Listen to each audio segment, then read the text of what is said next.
Bai. Bueno, eskerrik asko etortzeagatik. Ez dut azalpen handirik emango, izan ere danak ezagutzen dituzue, batez ere noski Angela Davis, bi egun hauetan entzunal izango zen dituzten berak esandakoak. Espero dugu gaur horretaz aparte beste gauza batzuk ere entzunal izatea eta guretzat hori bada bera hemen eukitzea. Eskertu nahi dut, Gite IPS-en ekimena, beraien bitartez lortu dugulako bera Euskal Herrira ekartzea, eta baita ere Iparegoa Fundazioaren babes hori. Beraiei esker posible izan da bera ona ekartzea. Horrekin batera, hau da zazpikak antolatzen duen ekitaldi bat, izan ere bera hemen zegoela aprobetxatuz, guk ere transizioa etengabean gaude, eta gaur aurkezten dugu zazpikako zuzendari berria izango dena. Horregatik ere, lehenik eta behin eskatzen dizuet txalo bero bat, Mariasun Monzonentzat, bera izan da gaur arte zazpika aurrera duena, bera kutsi egiten du orain eta bere ordez Maider Aizmendi izango da.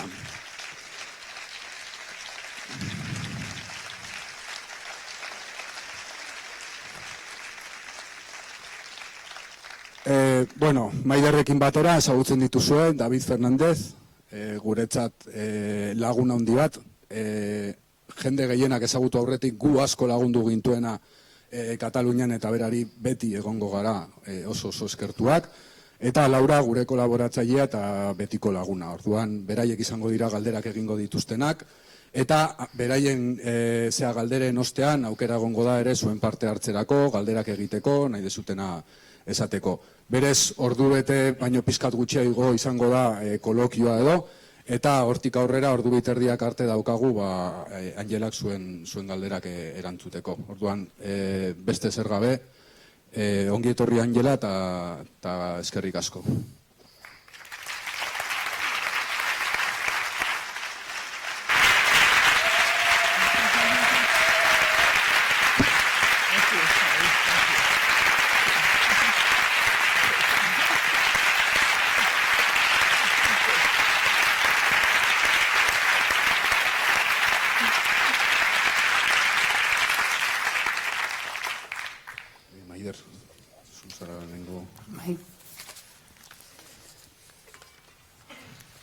Eguerdion guztioi, nire lehengo galdera Garguezeko bisitan ingurukoa da.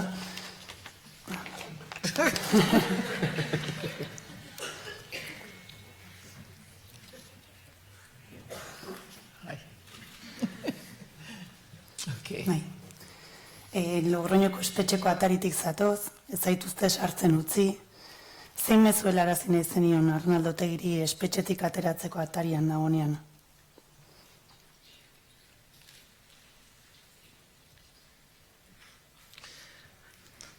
Well, first of all, good afternoon, everyone. Good afternoon. I really appreciate the opportunity to engage in dialogue with you, and I was very excited this morning about the prospect of meeting with Arnaldo Otegi. I had the opportunity to meet his wife. But of course, the guards told me that I was not authorized to enter, even though we had made the request for a visit some months ago. The campaign to free Arnaldo Otegi is one of the most important campaigns around political prisoners in the world. And as a matter of fact, he's received support of people all over the planet, from Desmond Tutu in South Africa to Noam Chomsky and Alice Walker in the US. And he also has the support of political prisoners such as Mumia Abu-Jamal and Leonard Peltier. Leonard Peltier has been in prison over 40 years.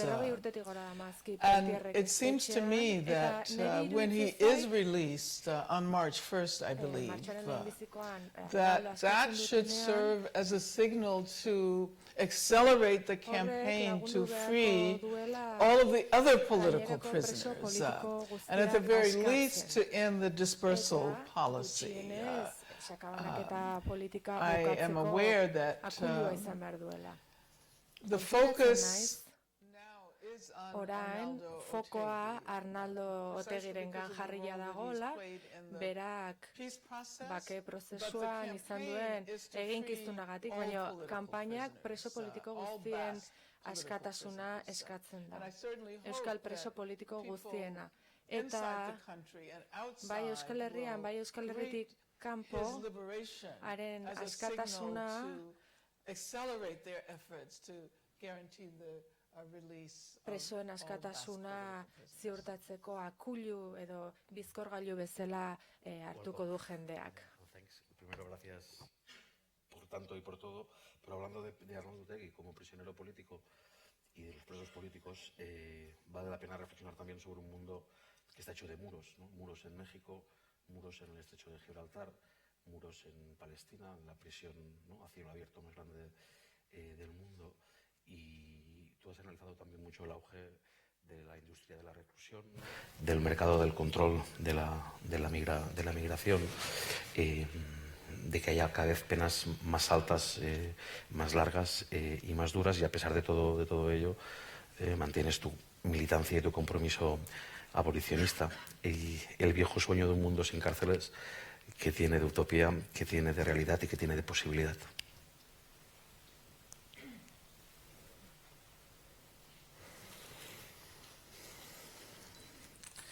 Well, thank you for the question.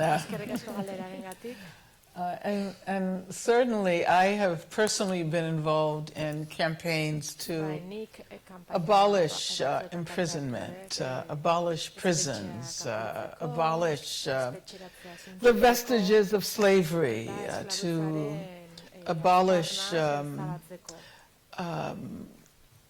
the conditions that require us to imagine security in terms of walls and prisons.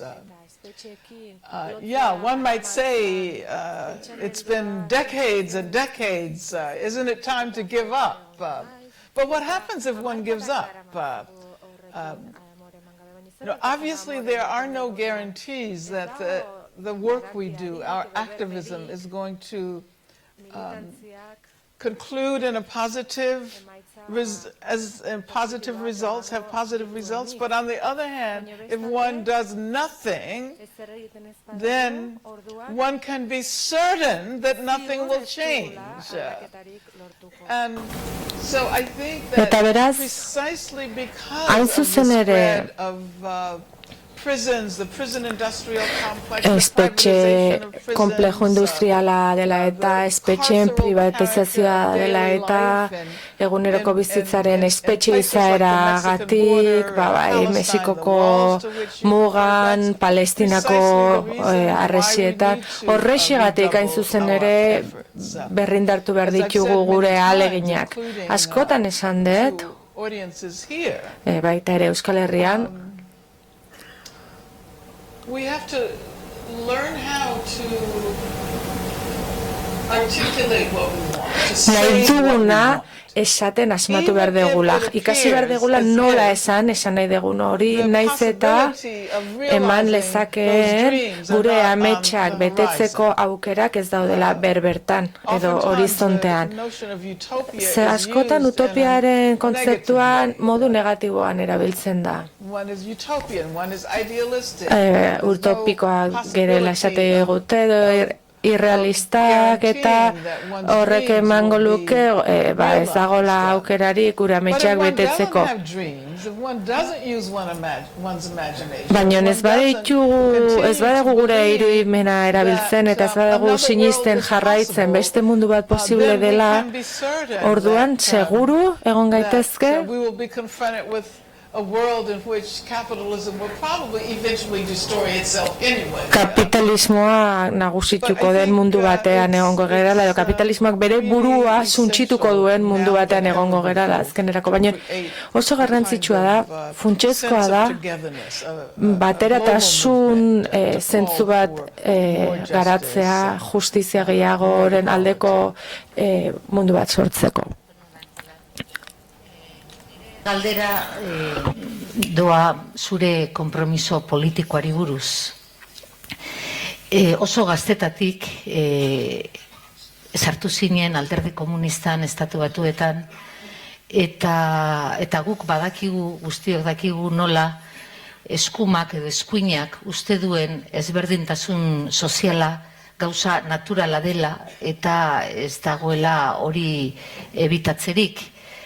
Ezkerrak uste du bazterketa soziala eta klase sozialak kendu beharko liratekela, baina ezinezkoa dela guztiz eta gutxienez egin behar dena da malgutu edo leundu klasen arteko ezberdintasuna. Eta badago ezkerrak pentsatzen duena ezberdintasun soziala dela patologia bat. Lizuna dela eta inolaz ere ez dela naturala, baizik eta naturala dela berdintasuna eta klasen arteko diferentzia hori ez egotea. Zu alderdi komunistako kidea izana, galdetu nahi dizut, zer da komunista izatea 21. mendean?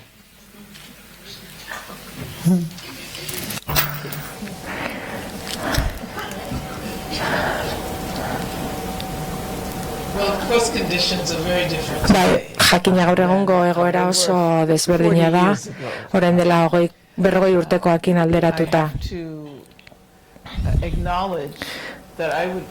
Errekonozitu beharra daukat, ez nitzakela gaur hemen egongo, ez ba litzateke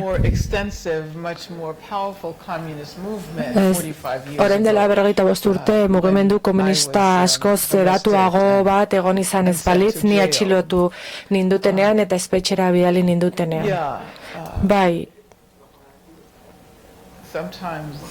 batzuetan nostalgikoak izateko joera daukagu, iragan mina eukitzen dugu, baina iragan minak ezin du gaur eguneko ekintzaren lekua hartu. Iruditzen ze garrantzitsua dela iragana oroitzea, baina iragan mina eta memoria historikoa gauza diferenteak dira, eta garrantzitsua da gogoratzea, garai batean mundu osoko jendeak eskuak lotu zituela internazionalismoagatik, edo erantzunkizune internazionalistagatik, klase zapalkuntzari lotutako arrazoiengatik, arrazakeriari aurre egiteagatik, eta zer esan nahi du gaur egun beraz komunismoaren ametsari eustea 21. mendean. Ba, hori erantzuteko aurreko galderaren moduan erantzungo diot galdera horri. Ez bagera tematzen beste mundu bat posible deneko ideian edo kapitalismoak alternatiba daukaneko ideian, amore ematen egongo gera kapitalismoaren aurrean.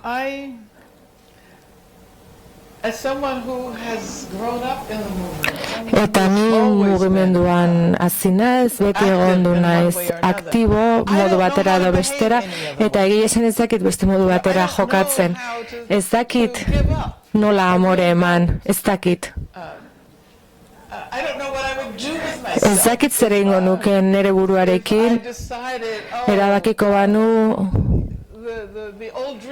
da iraganean eduki genituen amets hoiek mundura, berdintasun ekonomikoa eta justizia ekonomikoa eta berdintasun arrazen arteko berdintasuna ekartzeko, ba, noiz eta justu oraintxe bertan kapitalismoak bere burua irabazletza duen honetan kapitalismo globalaren edapen honekin iruditzen zait hain justu orain beharrezkoa dela militantzia regeneratzea.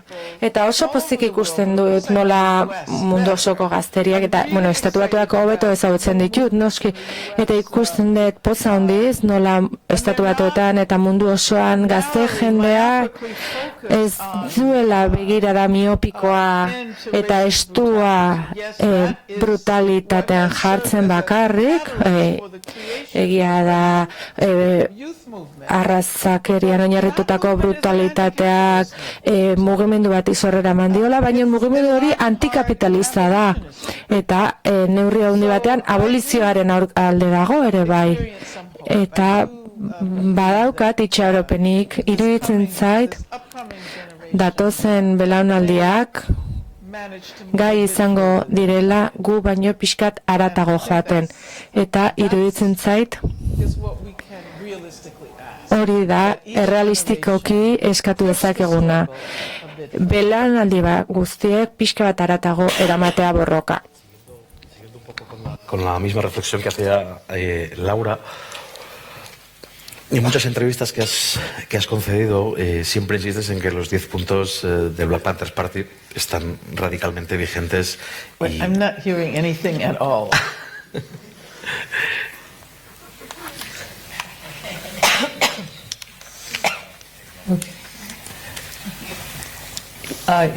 Yeah, now I can. Okay. Siguiendo con la reflexión que hacía Laura sobre izquierda y siglo XXI, y en muchas entrevistas que has realizado siempre insistes en que los 10 puntos del Black Panthers Party tienen una vigencia y una actualidad sorprendente, que también merecería una reflexión sobre qué ha cambiado, ¿no? Y qué no ha cambiado, y qué ha ido a mejor y qué ha ido a peor. Pero centrándolo en la cuestión de la izquierda y sobre todo tras los fracasos y derrotas también de la izquierda europea, la pregunta es muy parecida a la de Laura, es ¿qué izquierda para el siglo XXI, atendiendo también, ¿no?, a esos colapsos que ha tenido, a esa incapacidad para transformar un sistema pensado para que nada cambie, y haciendo hincapié en una reflexión que siempre has socializado, que es la importancia del trabajo de base, ¿no? ¿Cuál es el papel para los movimientos sociales, para el movimiento popular, para la autoorganización comunitaria? Atendiendo que el cambio por arriba ha demostrado sus límites, que lo más urgente hoy es reconstruir y recomponer desde abajo, desde los barrios, desde las ciudades. ¿Y qué dirías que es lo más urgente? Y también, ¿qué papel puede tener hoy la desobediencia civil? No es una pregunta, ya sé que son unas cuantas. Nada, me va a expulsar aquí. O dicho de otra forma, ¿cuánta democracia aguanta el capitalismo?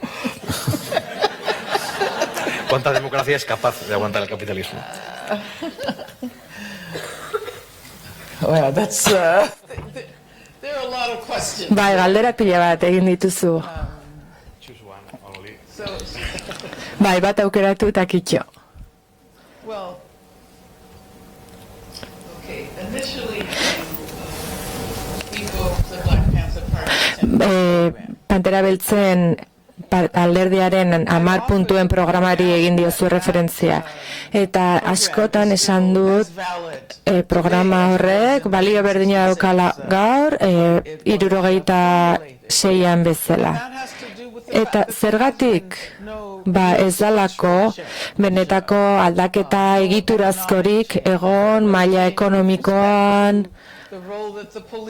poliziaren rolari dagokionean, komunitate arrazeletan, Panteren alderdia sortu zenean, bere asmoa zen, hain zuzen ere, poliziaren okupazio hori aurre egitea komunitate beltzetan. Eta askotan esaten dut hori, ze interesgarria da ikustea, beste mugimenduek nola irentsi duten demokraziaren aldeko borroka hori, eta orain eskubide zibilen aldeko borroka historia ofizialean sartu da, baina Panteren alderdiaren borroka edo beltzen borroka radikala ez da errekonozitzen, baina haien eskakizun guztiek mahai gainean jarraitzen dute. Eta ez dut esaten ezer aldatu ezenik, baizik ez dela eraldaketa egiturazko nagusirik egon, baina gauzak aldatu dira bai. Eta berez, gure kontzientzia askoz konplexuagoa da gaur egun. 10 puntuen programa aztertzen baldin badugu, etengabe hitz egiten da gizonei buruz, eta etengabe esaten da nola gizon beltzak espetxetik askatu behar ziren, eta beraz, generoa gure mundua eraikitzeko daukan moduari buruz, daukagun kontzientzia askoz ez konplexuagoa da gaur egun. Feminismoak intersekzionalitate deritzon horren gainean ere askoz ez ikuspegi konplexuagoa daukagu eta azterketa interesgarriak egiten ditugu rasismoak daukan rolari buruz, baina hor sartu behar da ere bai patriarkatuak eta kapitalismoak zer nolako eragina duten. Eta beraz,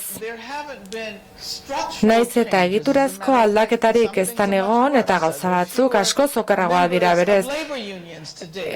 Sindikatuek kide gutxiago dauzkate gaur egun, orduan baino askoz gutxiago, askoz ez jende gehiago dago espetxean garai hartan baino. Eta gauzak askoz okerrago badaude ere, zentzu horietan, azterketak, teoriak, analisiak eta kontzientzia, herriaren kontzientzia askoz ez konplexuagoa da. Eta horrek itxaropena ematen dit, eta adibidez, ikusten ditugunean ikasle gazteak unibertsitateetan arrazakeriari aurre egiten, eta ikusten dugu gai direla loturak ezartzeko beraiei gertatzen zaienen artean, eta komunitate beltza eta latinoei poliziarekin gertatzen zaienaren artean. Eta erlazioak ikusten dituzte transgeneroen kriminalizazioaren artean eta bestelako violentzia kasuen artean. Eta esango nuke nire inspirazioaren iturria dela, ikusten dela belaunaldi gazteak onartua daukatela gu ulertarazten saiatzen ginen hori guztia, eta horrek ematen dit itxaropena. Zentzua dauka esan dizudana? Borroka desberdin arteko konexioak defendatu izan dituzu beti. Feminismoa borroka eta mugimendu desberdinetan txertatzeko erresistentziak jarri izan dituzte maiz. Zergatik zailtasun hori eta zure ustez zergatik uzten ditu mugimenduek hankamotz?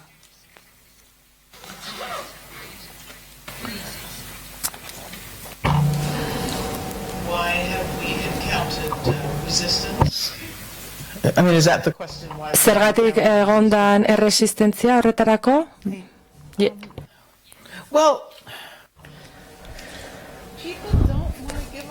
Jendeak ez duelako boterea askatu nahi.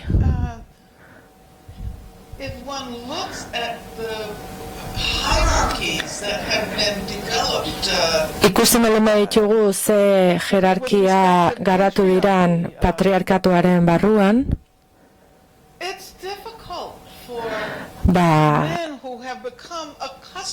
gizonak ohituta daude privilegio maila bat eukitzen munduan, eta zaila da beraiek amore ematea edo horri uko egitea. Privilegioa daukanari zaila gertatzen zaio privilegio horri uko egitea maila ekonomikoan dela,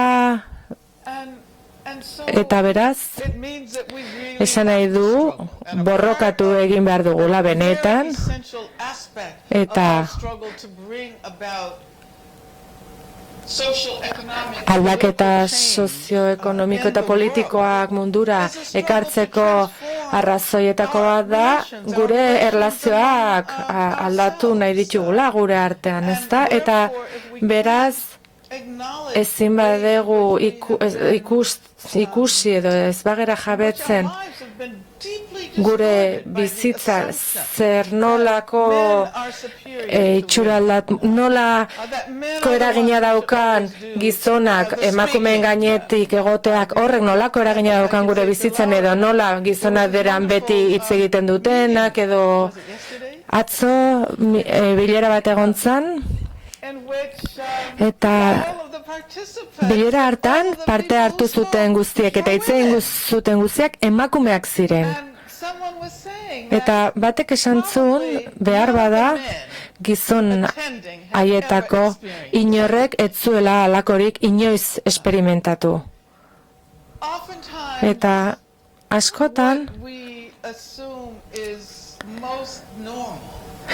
normaltzat hartzen dugun hori da hain zuzen ere ideologikoki eraikien dagoena. Eta beraz, aipatu dituzun erresistentzia horiek erresistentzia produktiboak dira eta ikusi behar dugu nola garatu tresnak resistentzia horiek aurre egiteko etengabe. Baina resistentzia horiek ez dira ezinbestean kontraesan konponezinetan oinarritzen. Ikusi behar dugu nola ikasten dugun elkarrekin komunikatzen azpimarratzeko elkarren ondoan borrokatu nahi dugula, elkarren ondoan egon nahi dugula, emakumeak, gizonak, transgeneroak, ez beharrezkoa da elkarren ondoan egota, eta ez ba dugu asmatzen hori modu igualitarioan egiten, eta jerarkiak eta desorekak erreproduzitzen baldin baditugu, berdintasunaren alde ustez borrokan ari geran honetan, ez dugu inoiz irabaziko. Eta Davidek lehenago galdetutako galderara itzulita, hau da behar duguna mugimenduetan gaur egun. Ez ditugu garatuak gaitasun batzuk gure erlazioak aldatzeko eta konturatzeko nola erlazionatzen geran, borrokatzeko prozesu horretan. Iraganean, behintzat ez genuen gaitasun hori garatu, sozialismoaren aldeko borrokan parte hartze zuten gaitasun horiek identifikatzen ez duen asmatun, eta gaur justizaren aurka borrokatzeko garaian modu berriak aurkitu behar ditugu. Eta horrek esan nahi du zentzu batean, aurre ikusi behar dugula zer nolako gizartea nahi dugu, eta aruntzagoa zela gizarte hori erreproduzitu behar dugula nola baitere. Segitu behar dela borrokan, etengabe, eta atzo ere esaten zenuen etzarela feminista baizik eta iraultzailea. Iraultzailea hain zuzen ere ulertzen duzulako borroka modu global batean, arlo askotan, ez bakarrik emakume moduan, baita ere ezkertiar moduan, eta emakume beltza moduan. Eta horrek batzuetan nekea eragiten du, batzuetan kideekin ere badago zailtasuna, ematen du batzuetan ez dela aurrera egiten, urteak aurrera doaz eta norberak sentitzen du etengabe segitu behar dela landareak ureztatzen, kristalak garbitzen, etxekoak zaintzen, zentzu metaforikoan. Eta nik galdetu nahi dizut, neke vital hori datorkizunean, hau da batzuetan amore emateko gogoa ematen duenean, zin da erresortea edo zerk bultzatzen zaitu aurrera egiteko. Emakume moduan jasan duzun bazterkeria, beltz moduan izan duzun zapalkuntza, ezkertiar moduan sentitu duzun marginazioa, zin da zure barne mina. Hain zuzen ere, bultzatu egiten zaituena inoiz ez ematera amore. Eta beti aurrera segitzera.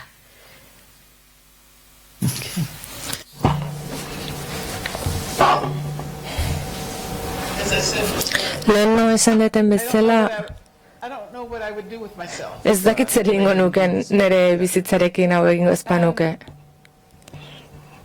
Oftentimes it's assumed Askotan, jendeak pentsatzen du engaged in struggles for borrokan, eraldaketa radikaletarako borrokan militatzeko beharrezkoa dela make sacrifices. sakrifizioak egitea.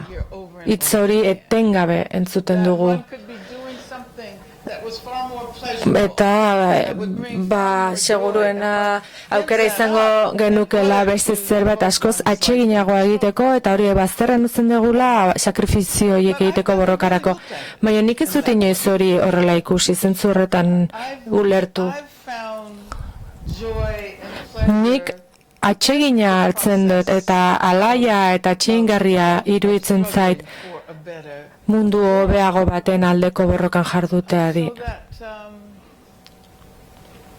that what excites me is how much I've learned, Eta how much it posten hauena da ikusia zenbat ikasi dudan, zenbat aldatu iran gauzak, zenbat aldatu naizen ni ere. Zuk esan dezun bezala garai batean, with feminism. nik ez nuen nire burua feministatza jotzen, esaten nuen, ez naiz feminista. Iruditzen zitzaiten ezin zela iraultzailea eta feminista izan aldi berean, ze iruditzen zitzaiten feministak zirala emakume burgesak eta txuriak. But of course that changed. Baina hori aldatu zen jakina garai batean feminismo mainstreama Primarily elitist issues. eliteen arazoetan oinarritzen zen, baina Feminists, black feminists, feminista beltza, langileak, transformed the whole terrain of feminism. feminismoa goiti bera aldatu zutenean, beste zerbait bihurtu zen feminismoa. Eta nik jarraitzen dudan feminismoa da That is anti-racist. That feminismo antirrazista, antikolonialista, marxista, antiimperialista. And I appreciate the fact that I've been able to Eta transform myself. neoni ere aldatu egin naiz borrokaren testu inguruaren baitan. Everybody gets tired. Eta jakina jende guztia nekatzen da. Jende guztia nekatzen da. Eta jende guztiak atsedena hartu behar du. Eta nekatuta zaudenean, atxeden pixkat hartu. I think it was Nelson Mandela. Iritzi zait Nelson Mandelak hitz egin zula askatasunerako bide luzeaz, eta batzuetan beharrezkoa da puska batean eseritzea. Once you Baina berriz indar berrituta zaudenean, berriro zutitzen zera eta aurrera. what excites me about young people's Eta attitude jende gazteak borrokarekin daukan jarreratik gustatzen zaitena da oso desberdina dela we were, encouraged gu garai artean geneukanaren aldean. put certain things aside, Ze guk gauza batzuk alde batera utzi beharra geneukan. pointed out. Askotan aipatu dut nola When I was in jail, espetxean nengoenean began to practice yoga yoga praktikatzen hasi as a nintzen. way of dealing with being incarcerated. Espetxean egote I horrekin felt really uncomfortable telling ba, my comrades, hori kudeatzeko, baina atera nitzenean oso lotxatu egiten nitzan kamararei edo burkidei esaten behar nienean 5 minutu behar nituela buru gainean yoga pixkat egiteko. Ze hori alakoa atsegin individualtzat hartzen zen eta etzan ondo ikusten, baina gaur egun militante gazteek bere burua zaintzea borrokaren prozesuaren barruan txertatzen hasi dira, and I guess what eta drives me zer bultzatzen nau. so much pain Ez da inbeste mina itxaropena baizik. as it is what I'm able to learn from Eta zer ikasi dezakedan gazte jendearen gandik, in the struggle. borrokan dabiltzan gazteen gandik. Bai. Then again, Eta Askotan esan duan bezala, zer egin nezake nire bizitzarekin bestela. Gauza batzu gustatzen zaizkit, kultura, musika, eta beti egin dut hori, beti egon da hori aldaketa irudikatzeko prozesuaren barruan. Ze iruditzen zait? Irudimena daukaten artistak ematen digutela aukera dagoenetik haratago begiratzeko eta beste zerbait garrantzitsua dela ikusten laguntzen digutenak. Eta niretzako borroka politikoa garai batean zena, baino asko zabalagoa da, eta ikuspegi horrek alderdi politiko eta ekonomiko hartzen ditu, baino baita kulturala ere. Ostiralean eman zenun itzalian zenion autodefentsa beharrezkoa ez den errealitate bat amestu behar dugula. Amesteaz gainea pausoak eman behar dira nekagarria da belaunaldiz belaunaldi neskatilei eta emakume gaztei zaindu zaitezte, zen defenda zaitezte esatea. Zaizu iruditzen? Batez ere askatasunan eragiten mugagatik.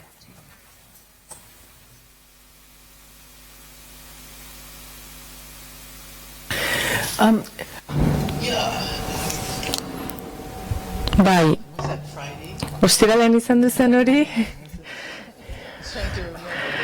Saiatzen naiz egunetan esan duten zer, baina bai, uste gogoan detela ze bilkuratan izan zen. Publikoko norbaitek autodefentsaren garrantzia azpimarratu zuen, eta nik esan nuen, bai, jakina, gogoan dut nola autodefentsako lehenbiziko eskola 1967 hartu nuen, uste dut. Baina ez dut autodefentsan oinarritu nahi emakumeak seguru egon daitezen. Jakina, autodefentsa ikasi behar degula eta garatu behar degula indar hori gure burua defendatzeko. Baina aldi berean, saiatu behar dugu gizarte bat osatzen genero indarkeriarik gabe. Eta hemen bi asmo daude, nola aurre egin hemen eta orain jasaten dugun egoera latza, eta aldi berean nola saiestu edo nola oinarritu hainbeste orainean ahaztuta asmatu behar dugun gizarte berrian emakumeek ez dutela beldurrek eduki behar kalean dijoa zenean, edo ez dutela indarkeria sexualaren beldur bizi behar. Eta iruditzen zait hau ezin dugula ahaztu. Eta behin baino gehiagotan esan dut, beharrezkoa dela esatea zer nahi dugun, naiz eta nahi dugun hori bihar edo datorren urtean lortzekoa ez izan. Behar bada, hamarkada gehiago beharko dira, baina pentsatu behar dugu gai gerala edo lortuko dugula bestelako munduak asmatzen. Eta hori orain egiten ez badugu, inorrek ez du inoiz biziko indarkeriarik gabeko mundu bat. Yo una pregunta a Angela sobre geopolítica, vamos a decirlo así, porque cuando la izquierda entra en geopolítica deja de ser izquierda, muy a menudo. Y es una reflexión sobre Europa también. En Europa, un fantasma recorre Europa, por decirlo así, como diría el filósofo Santiago Albarrico, y es el problema de la islamofobia. Respecto, ¿no?, a cómo qué respuesta cabría dar desde la izquierda al laberinto, al avispero en el que se ha convertido Oriente Medio, eso compaginado con el auge de la extrema derecha en Europa y esa criminalización y anatemización, ¿no?, del mundo árabe y del mundo musulmán, muchas veces desde la ignorancia y desde la incomprensión de la complejidad y pluralidad del mundo árabe. Pero también qué respuesta debería dar la izquierda ante una realidad como Estado Islámico.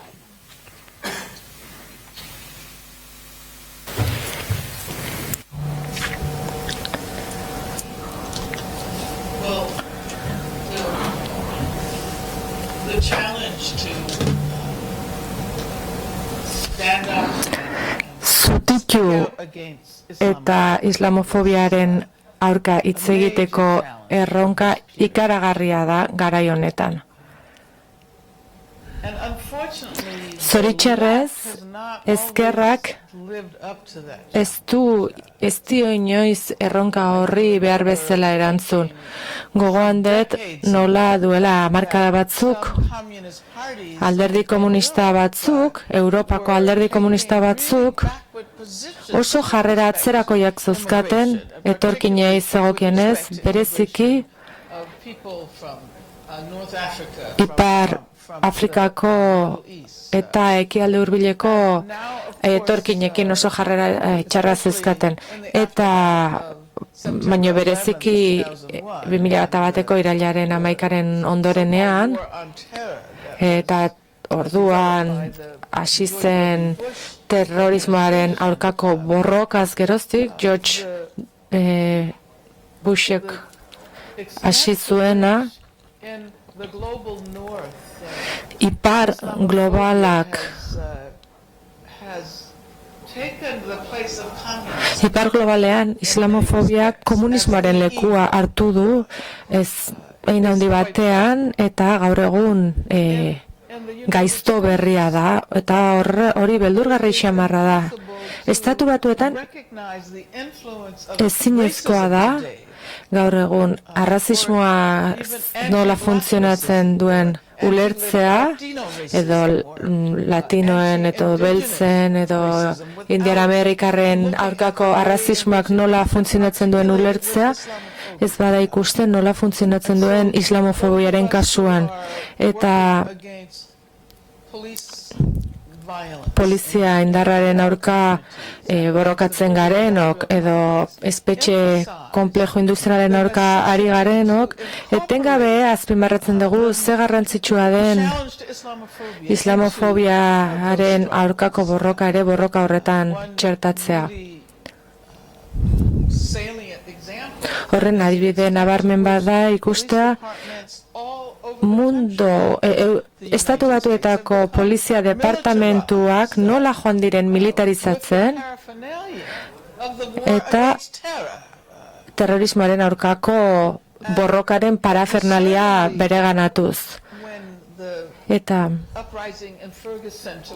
Fergusoneko gertakariak izan zirenean, orain dela urte terdi, militante palestinoak izan ziren, Palestinan, zauden militante horiek izan ziren, Fergusonekiko elkartasun tuitak egin zituzten lehenbizikoak, eta horrek ederki adierazten du zer nolako gertutasuna daukaten bi borroka horiek.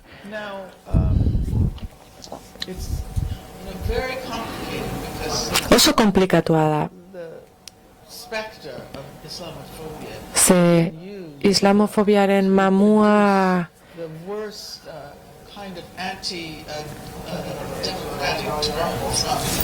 beti erabiltzen da neurri guztiz antidemokratikoak onartzeko. Adibidez, Patriot Act, Estatu Batuetakoa, batek daki zenbat denbora beharko zuten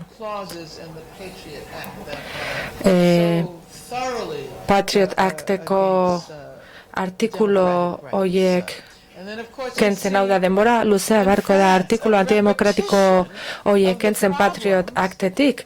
Eta Frantzian Estatu Batuetako arazo berberak bizitzen ari dira. Eta gaur egun Estatu Batuetako Kongresuko kide asko ari dira esaten Patriotak ez dala inola ere onartu behar izango, eta Frantzian orain lege bat onartzen ari dira, onartu dute Patriot Acten ereduari jarraitzen diola. Hain zuzen ere Patriot Act babestu zutenetako asko ura indargabetzen ari diren momentu berean. Eta bai, hori da gure garaiko borroka. Eta espetxeak apurtzearen alde ari geranok argi ikusten dugu espetxeak nola bihurtzen ari diran Estatu Batuetako aurpegia. Ziak dauzkan ezkutuko espetxeak dira horren adibide, eta baita ere nola ari diran espetxeak gero eta gehiago zabaltzen. What is represented as the terror produced by formations like ISIS eta Al-Qaedak eragindako terroreari lotutako espresio aurre egiteko bai. Erronka handia da. Eta Frantzia bezalako herrialdeetan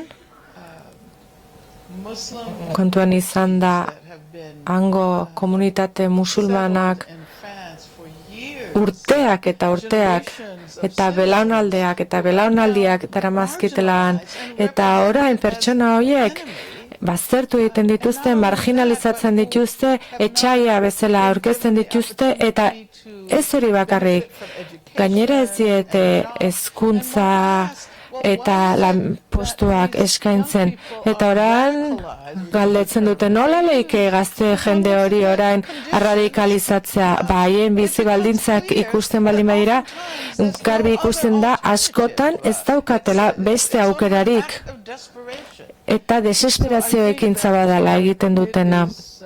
Eta iruditzen zait beraz hauxe izango dela datozen urteotako erronka garrantzitsuenetako bat. Nola aurre egin islamofobia zuntxigarri horri, eta nola erantzun oinarrian dauden arazo sozial eta ekonomiko hoiei. Gure aldetik azken galdera, urrengo galderak etorriko dira aretotik, eta orain hitz egiten zenuenarekin lotuta, nik galdetu nahi dizut internazionalismoari buruz. Zu egon zinen Parisen ikasle 60. hamarkadan, eta han hurbiletik ezagutu zenuen Argeliaren independentzia, eta solidario izan zinen, eta parte hartu zenuen orduko mugimenduetan.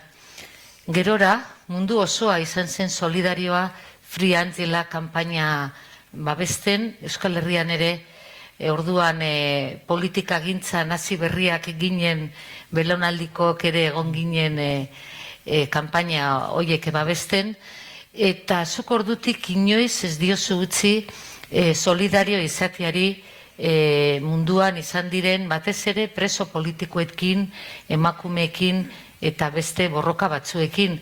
Hain zuzen ere, Friotegian denol zuk ere sinatu duzu, eta gaur bertan Logroñotik zatoz orain.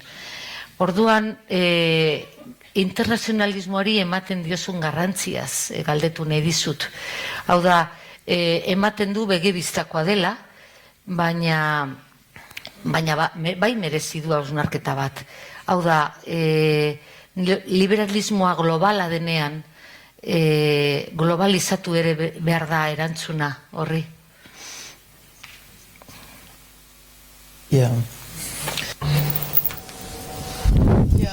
Bai, interesgarria da, ez da?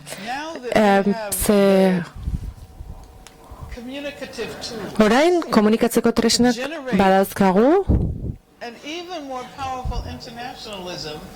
internazionalismo askoz indartsuagoa sortzeko, orain dela 40 ahal genuena baino, baina ematen du gaur egun ez daukagula internazionalismo hori sortzeko borondatea, hein handi batean neoliberalismoak izan duen eraginaren ondorioz. Ze berarekin halako erantzun individualak bultzatzen ditu. Lehenago esan dut memoria historikoa garrantzitsua dela. Eta internazionalismoaren memoria iruditzen zait berreskuratu behar dela datozen belaunaldiak bultzatzeko beren arreta gehiago jartzeko nazioarteko elkartasunean. Iruditzen zait gertatzen ari dela eta bai esan dut ze pozgarria da ikustea Estatu Batuetan, bereziki militante beltz gazteen artean, nola babesten duten Palestinaren kausa,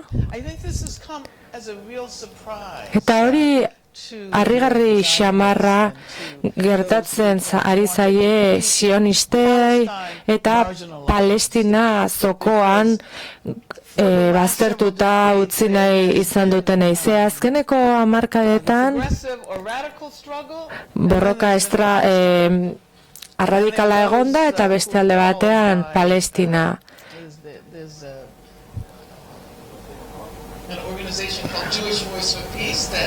Badago erakunde bat Jewish Voice for Peace, bakearen aldeko ahots judutarrak, Palestinako bakearen alde dihardutenak, eta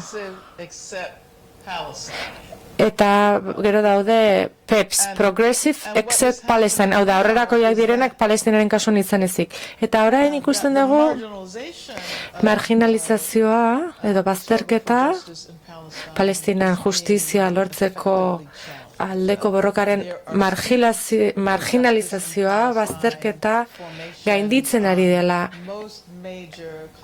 Estatu Batuetako unibertsitate gehienetan Palestinaren aldeko elkartasun taldeak daude.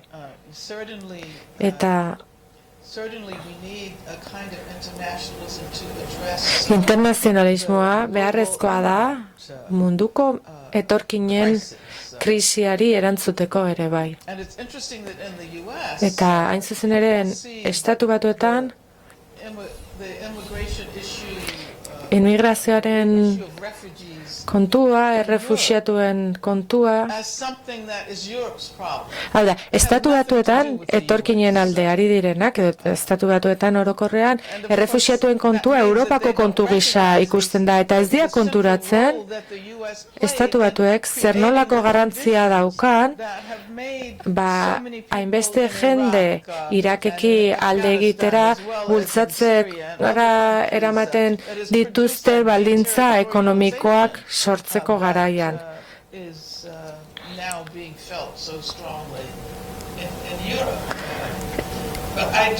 Baina iruditzen zait internazionalismoa dela behar duguna.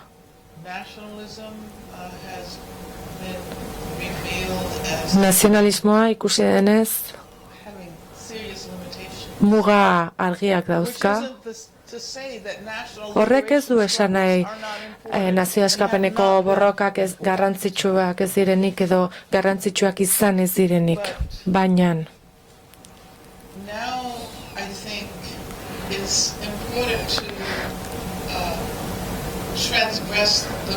garrantzitsua da nazioaren mugak urratzea eta herritartasuna agirietan eta dokumentuetan ageridan bezala jendeak elkarrekiko duen konpromisoa islatzen ez duen mundu bat behar dugu. Hau da, internazionalismo berri bat sortu behar dugu. Adibide bat emango dut. Asko unkitu nahoen adibide bat. Kolonbian, neska gazte batekin egon naiz lanean, Afrikar jatorriko kolombiar batzuen elkarte baten ordezkaria da, jende hori 500 urtean egonda leku berean bizitzen, haien arbasoak Afrikatik Kolonbiara eraman zituzten urre mehatzetan lan egiteko eta ihes egin zuten eta beren komunitatea sortu zuten. Eta orain, beren lurraldetik botatzen ari, beren lurraldetik kanporatuak ari izaten ari dira, urrea bilatzen duten industrien aldetik. Eta beltzen bizitzak ajola dute kanpainaren bidez ezagutu nuen. Eta bere ala galdetu zian, edo galdetu genien, ze behar dezute eta esan ziguten, kamioi bat behar dugu. Eta irrati estazio bat. Kamioi bat horrek lagunduko digulako guk landatzen ditugun landareak eta frutak eta merkatura eramaten, eta irrati estazio bat behar dugu, jendeari gure kontuen berri emateko. Eta orduan esan zuten, ederki. Usteet, erresa marra dala irrati estazio bat sortzen internet bidez, eta hori egiten saiatuko gara, eta baita ere esan zuten crowdfundingeko kontu bat, crowdfunding kanpaina bat antolatzen saiatuko zirela, kamioia erosteko, dirua biltzeko, eta hori bere ala jarri zuten martxan, eta berehala sortu zen harreman sendo bat, estatuetan arrazakeriaren aurka ari ziren gazten artean, eta Kolonbiako afro-jatorriko borrokalari haien artean. Eta garrantzitsua da rekonozitzea herri indigenak ere prozesu hile bera jasate dituztela. Eta jakina, Arnaldo Otegi askatzeko kanpaina,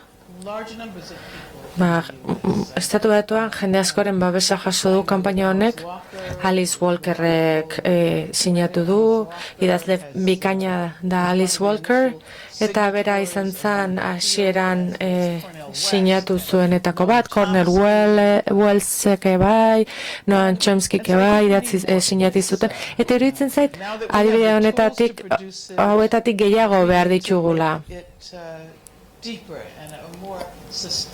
Eta lotura sakonagoak eta iraunkorragoak behar ditugu mugan gainetik.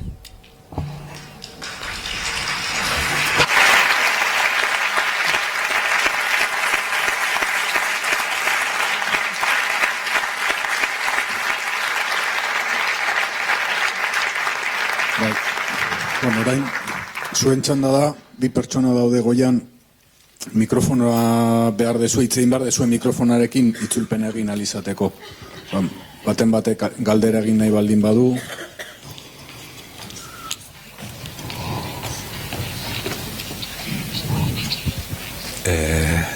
Aurreko gunean, Haiti izan zenuen izpide. Gaur hauteskundeak dira. Orduan, Estatu Batuek eta Frantziak sustengatuta Haitiko burgesiak eta militarrek kargutik kendu zuten Aristide eta arrezkeroztik Haiti egoera kolonial batean dago. Nazioartean horren gaineko isiltasuna nagusi da. Eta harritzekoa da Latinoamerikako hainbat estatu edo eta gobernu progresistek bertan, ejerzitoa bertan tropak edukitzea. Zer deritzozu herri horien jarrerari? Thank you.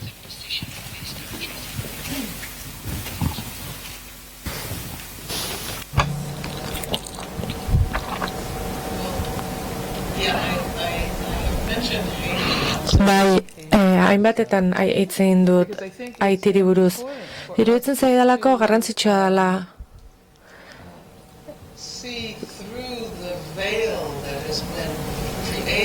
eta jarri diren filtroetatik haratago ulertzea. Ze esan izan da Estatu Batuek ekarri zutela demokrazia mundura, edo mundu modernora, eta Haiti aurkezten zaigu planetako herri behartsuena bezala, edo pobreena bezala, hori gertakari natural bat balitz bezala, ezta? Hori balitz bezala beren patua, munduko herrialde pobretuena bihurtzea, baina jakina horrek hein handi batean zerikusia dauka beste gauza batekin. Frantziak horrela erantzun zuen Haitiko iraultzaren aurrean, eta Haiti askatu zenean, Frantziak galdu zuen jabetzengatik ordainketa bat eskatu zuen, eta orduan Haitin esklaboak zeuzkaten frantsesei ordaindu egin behar izan zitzaien, edo hori eskatzea bera islatzen du esklabutza instituzio naturaltzat zeukala Frantziak, eta Haitik Bigarren Mundu Gerrara arte kalte ordain hoiek ordaindu behar izan zituen.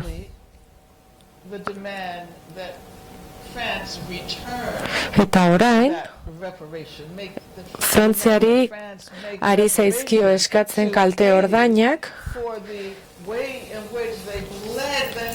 ze Frantziak hamarkada Haitiko ekonomia ustu egin du, eta horregatik ari zaizkio orain Haititik Frantziari kalte ordainak eskatzen. Haitiko lurrikara krisis humanitario bezala aurkeztu zen, eta korporazio asko ara joan ziren, eta Naomi Kleinek bere liburuan, Disaster Kapitalismo liburuan, aipatu zuen zegora zegoen, eta batzuk saiatu ziren lurrikararen ondorengo egoera aprobetxatzen. Eta orain mundu osoko korporazioak daude Haitin egoera aprobetxatzen. Errepublika Dominikarra uharte berean dagoena,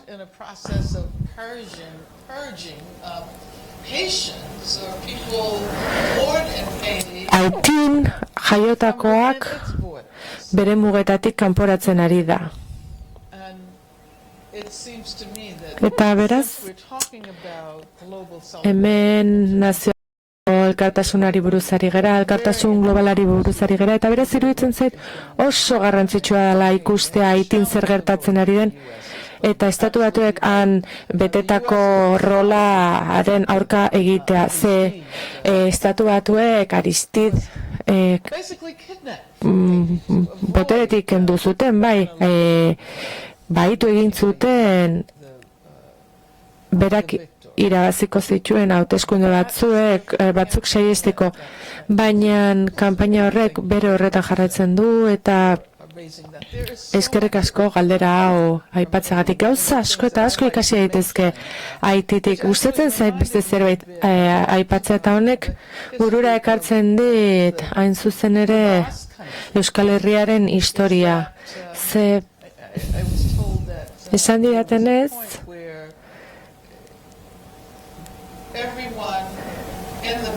garai batean Euskal Herrian sortutako guztiak euskaldunak zirela erabaki zen, irizpide etnikoak erabili zitezen jendea banatzeko. Eta Haitiko konstituzioa etorri zitzaiten burura honekin, ze 1808ko konstituzioan Haitiko herritar guztiak beltz gisa errekonozitu ziren, beren jatorri edo etnizitatea edo zein zela ere. Ze Haitiko herritarra izan da, beltz eskubideak zeuzkan. Eta iruditzen zait, hori lagungarria da ikusteko nola erabilien arraza, etnia eta bar, garbiketa etnikoa bultzatzeko eta alako kontuetarako. Eta harrituta gelditu nintzen adibideen arteko antzekotasunarekin. Eta jakina, Haitik erakusten digu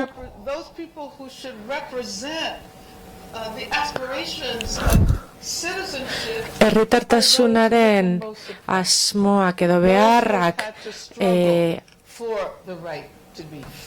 hain zuzen ere aske izateko eskubidea eduki beharko luketen horiek direla baztertuen daudenak. Araua beti goitik dator. Araua beti txuria da, eta hori erakusten du Haitiren adibideak.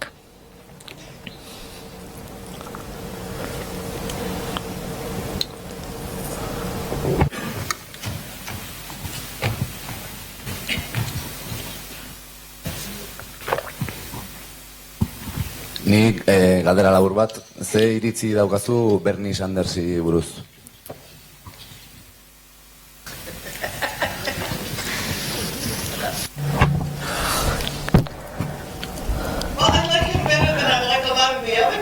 Gainerako hautagaiak, baina gehiago gustatzen daizkit baina egitan. Iruditzen zait oso garrantzitsua dela Bernie Sandersek aipatzen dituen gaiak, ze beste aitagaiek ez dituzte gai hoiek aipatu. Aberastasunen desoreka, Wall Streeten rola, herritarren 1% baino gutxiago ondarearen 99% jabe izatea. Gai horiek aipatzen ditu, baita ere esaten du nolako eragina dauka horrek osasunean. Aipatzen du ere bai, hezkuntza merkantzia bat bihurtu dela. Eta iruditzen zait, arazoak sortzen ari derala eta alde hortatik ona dela eta gainera galarazen ari zaiola alderdi demokratikoari nahi zuen bidetik joaten. Gauza hona iruditzen zait bai, baina arazo bat ikusten dut, ze aldizkari, kazetari batzuek azpimarratu dute boto emale independenteak zalantzatan daudela Trumpi boto eman edo Sandersi boto eman, eta horrek erakusten du ze erua dan gure mundua. Noizbait pentsatuko zenueten edo irudituko zenuten Donald Trump bezalako bat horregotea? Hori esaten genuen George Bush aukeratu zenean, ezin genuen sinistu hautagai ezatea. Eta Hegelek esaten duen bezala, lehenbiziko aldia tragedia da, bigarrenean farsa. Eta egoera surrealista hori bizitzen ari gera. Nola leike hori gertatzen egotea? Hori esan da, gauza bat esan nahi dut. Estatu Batuetan alderdi politiko berri bat sortu beharko dugu, halako batean, eta alderdi laborista bar, arrazismoaren aurkakoa, langileen alde dagona, ez dagoena korporazioen interesak baldintzatuta, eta ez diona Wall Streeteri erantzuten. Eta behar bada, Bernie Sanders laguntzen ari zaigu norabide horretan aurrera egiten. Nik pertsonalki ez dut normalean alderdi demokratikoko hautagaien alde boto ematen. Bueno, behin egin nuen, Obamaren alde boto eman nuen, hori onartu beharra daukat. Baina bestela hautagai komunisten alde botatzen dut, edo alderdi berdeko hautagaien alde, eta iruditzen zen, bueno, nik boto independentea daukat, eta iruditzen zait politikari independenteak behar ditugula, ere bai, eta espero dut bide horretatik aurrera egitea.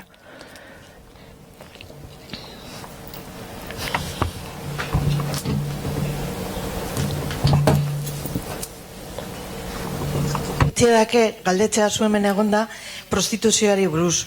Niri gustatuko litziedake jakitea zure iritzia, adibidez kolonialismo garaietatik bera Argelia aipatu du, gaur egunera arte prostituzioa ikertzea adibidez historikoki eta bere inguruan egin diren legeak ikertzea arraza eta genero ikuspuntu batetik gizarte bat nola antolatuta dagoen jakiteko oso tresna beratza da.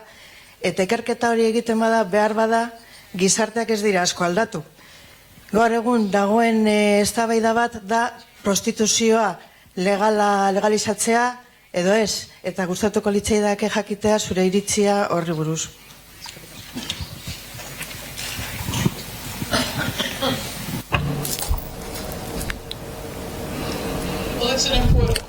Galdera garrantzitsua eta komplikatua da aldi berean. Badagikigulako prostituzioaren erroak desoreka ekonomiko sakonetan daudela. Eta gizartearen egitura heteropatriarkalean daudela. Hori esan da, baita ere gauza bat azpimarratu nahiko nuke. Ze garrantzitsua den prostituzioa despenalizatzea.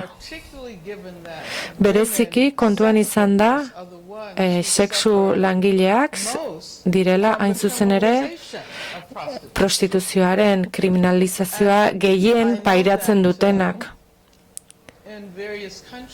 Badakit nola zenbait herritan sexu langileen sindikatuak sortu diren eta nola ari diran antolatzen eraguzitako eskubideak eskatzeko.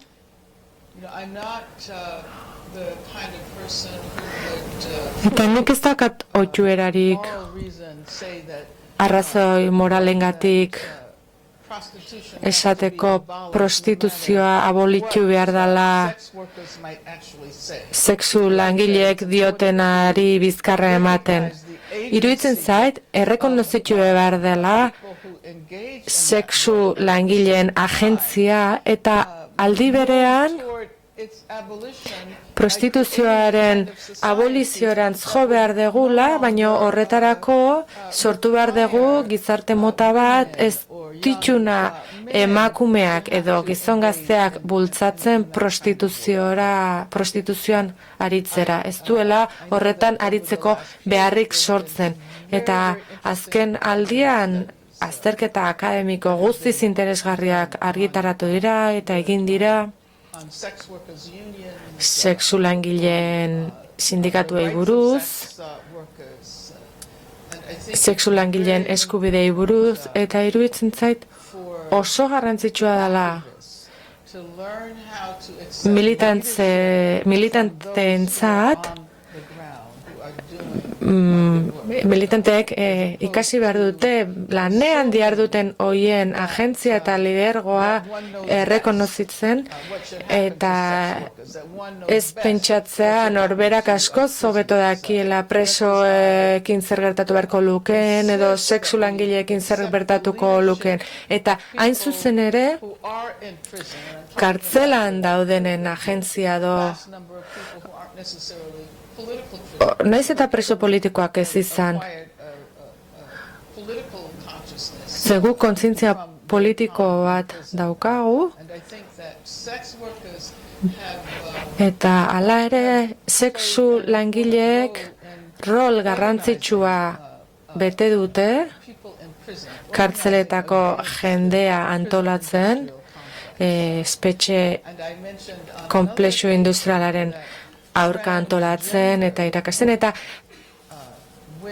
emakume transgeneroak, sexu langileak ere badirenak, hoiek ere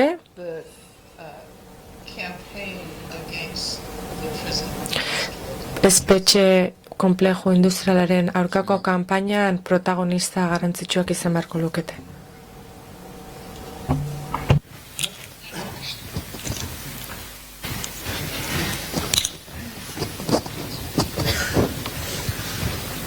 Zu Euskal Herrira etorriko zinela jakin zenetik, hasi ziren agertzen bai sare sozialetan eta karteleria generalean, zure argazkiak, baina gaztetakoak.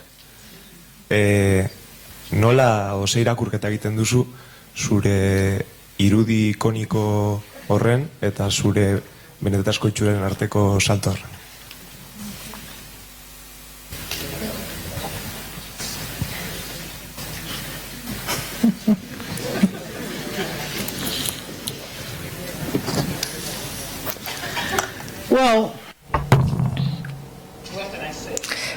Zer esan dezaket? Iraganean, izorratzen zean, pixka bat. Edo nahi gabetzen ninduen, ze ja ez dauzkat 26 urte. Kartelaietan neukan bezala. Baina momentu batean, pasen itzan pentsatzen, irudi horrek ez daukala loturarik nerekin gizabanako bezala, baizik historiako une batekin daukala zerikusia. Eta garai harretan mundu osoko jendea mobilizatu egin zen nire askatasuna eskatzeko. Eta beraz, irudi horrekin orain ez naiz erlazionatzen hainbeste nire argazki bat balitz bezala naiz eta izan baden, baizik eta irudi horretan ikusten dudana da garai batean jendea elkartu egin zela eta ezinezkotzat jotzen zen ura lortzeko gai izan zela. Eta askotan epifania moduko bat aipatzen dut. Nik normalean ez dut epifaniarik eukitzen, baina hori epifania bat izan zen. Institutuko ikasle neska gazte bat ikusi nuen, neska beltz bat, umezurtza,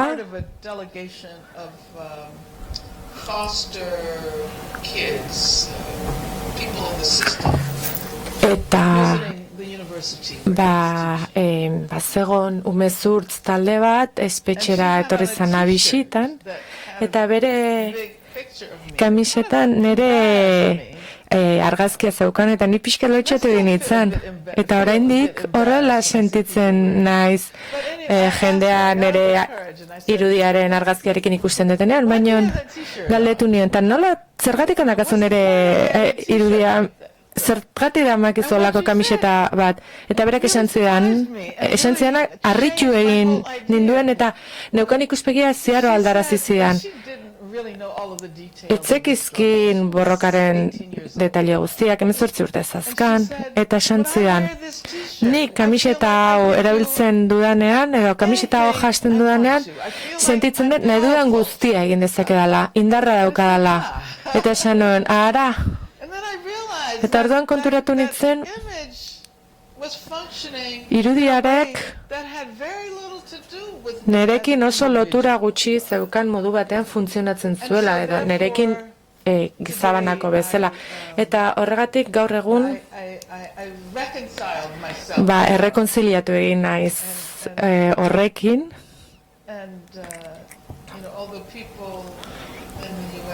Estatu Batuetan jende askok uste du nik asmatu duela orrazkera afroa, eta ez. Garai hartan jende guztiak eramaten zuen modu berean eramaten nuen nik de bai. Eta orduan ondorio bitxi batzuk dauzka irudi honek, baina erabili baldin badaiteke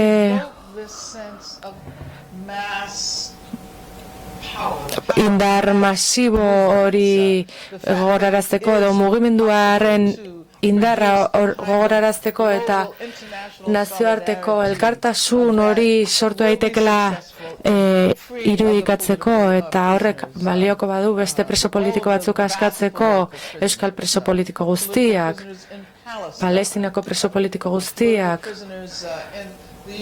Estatu Batuetan, Leonard Peltier, edo Mumia Abu Jamal, edo dauden preso politiko mila eta milaka horiek, horiek askatzen laguntzeko indarra ematen baldin badu, eta orain dela 50 urte sortu zen Pantera Beltzen alderdia, eta preso asko eta asko daude, horretarako laguntzen badu, ondo, irudi hori ez naiz ni, orain munduarena da, ez da nerea irudia.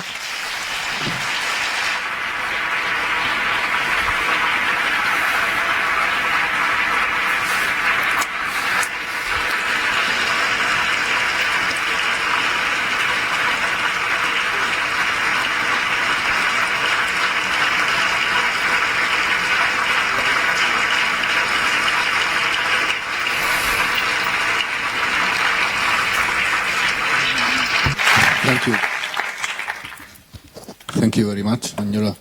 Eta eskerrik asko zuei ere etortzeagatik. Angelak oraintxe liburu bat argitaratzen du gazteleraz. Bizita honek sortu duen ikusmina eta etorrien jendetza ikusita bai gaur eta bai beste egunetan, eskertuko genuk ere hemendik aurrera horrek ere ekartzea bere testu guztien berrirakurketa bat eta pixka bat ere gure eztabaidetan uste dut berak erakutsi duen maila hori aprobetxatzea orain sortu den olatu honetan eta zentzu horretan hori da guk eskatzen dieguna ere etorri zareten jendeari esfortzu hori egiteko eta berari eskerrik asko berriro eta zuei ere eskerrik asko hemen egoteagatik.